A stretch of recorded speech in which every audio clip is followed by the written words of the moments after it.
Welcome back to another development update video. I'm Steph, and I'm a member of the community team here at Inflection Games. That's right, community team. I'm really excited to announce that we have brought on another person to help me out with our communications across our various channels. Now, if you hang out in our Discord or you follow us on TikTok, you already know who this is. But please join me in giving her a nice warm welcome in her official development update debut.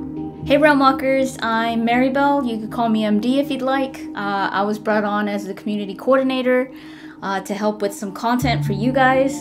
So definitely stay tuned so you can see me in some future updates. We're so excited to have Maribel on the team, but that's not the only update we have for you. So let's jump right into today's main topic, the latest playtest.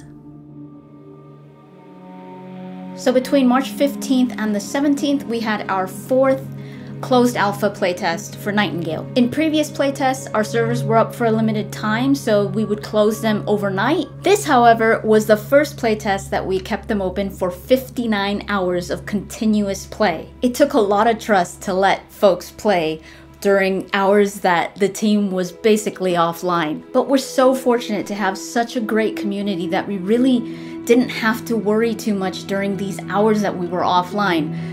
I mean, you guys have outperformed our expectations every time. Their positive, patient, and constructive energy has made the whole process a great one for everyone involved. So today we wanted to summarize some of the good and some of the bumps that our playtesters experienced. Let's start off with some context surrounding this playtest. Like, what exactly are we trying to accomplish right now? Well, much like previous playtests, we are not trying to stress test the game or our servers right now. We invited around 1,700 people and a handful of survival crafting content creators to essentially test out our early access game. This means that they got access to almost all of our content and some of the early access endgame content and a handful of outstanding development items. We're happy to report that overall, our returning players continue to tell us we're moving in the right direction. And when it comes to the feedback we received, there weren't any major surprises. So let's jump into the best parts of the playtest. The first major positive is that the servers ran just fine during the duration of the playtest, and nothing exploded, which was great. So much like in previous rounds, playtesters were able to play solo or co-op. There were a few hiccups, and we'll talk about that later, but generally, the multiplayer worked pretty much as intended. In a previous developer update, we spoke about how we wanted to improve on combat, as well as the fantastical element, and we're happy to report that generally, players liked how the combat felt this time around. They thought that it felt snappier, and that the fantastical element was definitely improved. So many people loved and commented about the Fae-inspired assets, and an overwhelmingly amount of playtesters praised the overall audio of the game. And not to mention how many players were bewitched by the night skies yet again. And this brings me to an exciting first for our playtests. This time around, we had our playtesters take screenshots of things that they liked to see in the game. We received so many, and we've already posted some on our latest blog.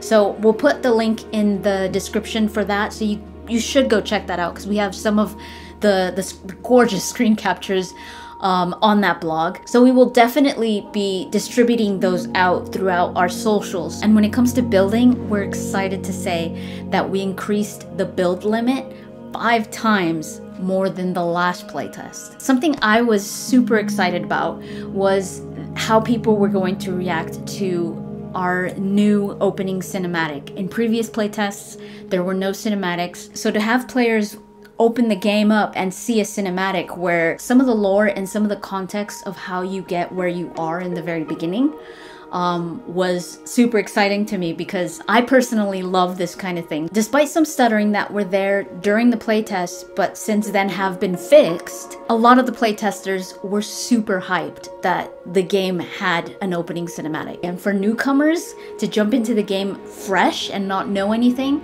I think it's a great introduction to what Nightingale is and what you're doing there. Now let's dive into the major areas of improvement that we'll be working on for the next little bit. While our game was overall quite stable, we did record a few more graphics crashes compared to previous playtests. Now, this did seem to hit some players more than others, so our development team is currently diving into why this is happening. We have some pretty good hypotheses as to why, but we wanted to make sure we're doing our proper due diligence in both identifying the issue as well as the proper fix before we report back and let you know what happened.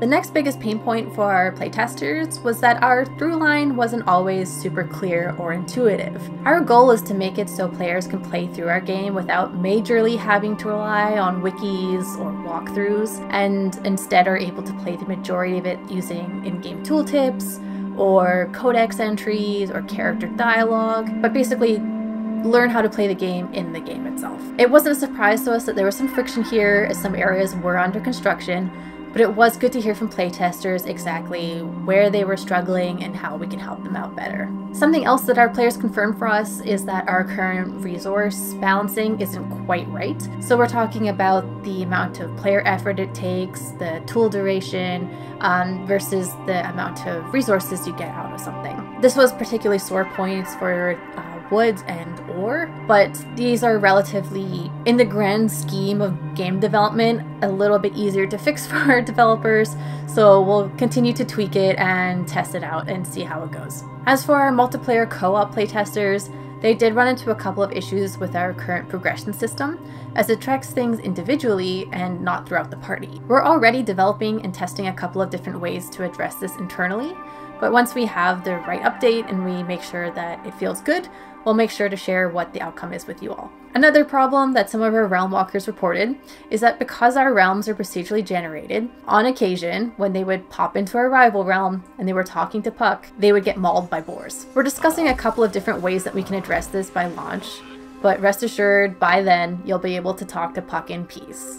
There were some additional minor issues that our players came across, one of which was when they got near bedrolls, their characters would just constantly make noise. We have since then identified that it was a bug and that their characters were just constantly triggering a rested sound effect noise. So we've already addressed that, it's fixed, and our characters are 1000% less randy near beds.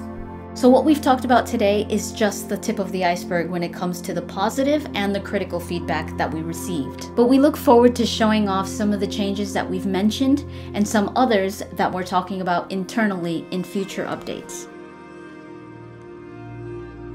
So where does that leave us? Well, the good news is if you've wanted to playtest the game, there's still an opportunity to do so. We've got at least one more playtest planned, likely to happen in May. For this one, we're going to invite 7,000 or more playtesters to join us and make sure that we've smoothed out the roughest edges of the game, as well as let you play for a longer period of time. Make sure that you've signed up using the instructions in the description below, and for those who have already signed up, don't worry, you don't need to do it again, you're still on the waitlist. So with the playtest in May, you may be wondering, what's happening with those first half of 2023 launch plans? Well, as of recording this video, we're using this last playtest as our final confidence check before we share an exact date, just to make sure that we've addressed all of the major core concerns. We're going to track all of the progress that we're making towards the key issues that we've outlined today, and we'll make sure to keep you guys updated as we move towards that next playtest, as well as ever closer to launch. We'll make sure to keep you guys updated as we go along. We know that not having a launch date is really frustrating, but we want to ensure that we have crossed as many T's and dotted as many I's as possible before we open up the realms towards all. We thank you all once again for your continuing patience and support, and we'll see you in the next update.